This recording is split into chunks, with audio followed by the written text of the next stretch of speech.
இந்த வீடியோவில் Node.jsல FS module பற்றி பார்க்கலாம். FSனா என்னன்னு பார்த்தீங்கன்னா ஃபைல் சிஸ்டம்.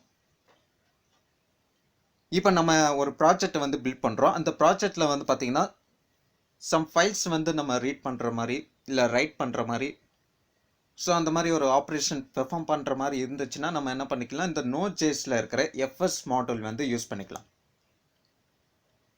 இந்த FS மாடியூல் வந்து பார்த்தீங்கன்னா Node.jsல பில்ட்-இன் மாடியூலாக இருக்குது, நம்ம இன்ஸ்டால் பண்ண தேவையில்ல. ஓகே, இந்த FS மாடியூல் வச்சு நம்மளால் என்ன பண்ண முடியும்னு பார்த்தீங்கன்னா ஃபைலை ரீட் பண்ணிக்கலாம், ரைட் பண்ணிக்கலாம், டிலீட் பண்ணிக்கலாம், இல்லை ஃபைலை வந்து கண்டென்ட்டை வந்து அப்பன் பண்ணிக்கலாம், ஃபைல் நேமை வந்து ரீநேம் பண்ணிக்கலாம். ஸோ அப்கமிங் வீடியோஸில் வந்து பார்த்தீங்கன்னா இந்த ஃபைல்ஸ்லாம் எப்படி ரீட் பண்ணுறது, ரைட் பண்ணுறது, டிலீட் எப்படி பண்ணுறது, அப்பன் எப்படி பண்ணுறது, ரீநேம் எப்படி பண்ணுறது, சிங்க்ரோனஸாக எப்படி பண்ணுறது, அசிங்க்ரோனஸாக எப்படி பண்ணுறதுன்ற பற்றி அப்கமிங் வீடியோஸில் வந்து பார்க்கலாம்.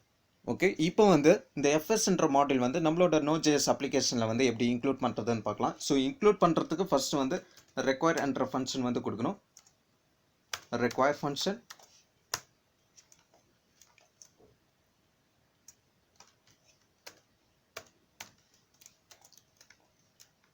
பேரந்தசிஸில் வந்து பார்த்தீங்கன்னா கோட்குள்ளே அந்த மாடியூல் நேம் வந்து கொடுக்கணும்.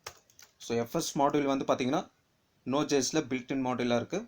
அந்த மாடியூல் நேம் வந்து பார்த்தீங்கன்னா FS. அதை ஒரு வேரியபிள்குள்ளே கொடுத்துக்கிறேன், FS என்ற வேரியபிள்குள்ளே. ஓகே, ஸோ அப்கமிங் வீடியோஸில் வந்து ரீட், ரைட், டிலீட், அப்பன், ரீநேம், சிங்க்ரோனஸாக எப்படி பண்ணுறது, அசிங்க்ரோனஸாக எப்படி பண்ணுறதுன்னு பற்றி பார்க்கலாம்.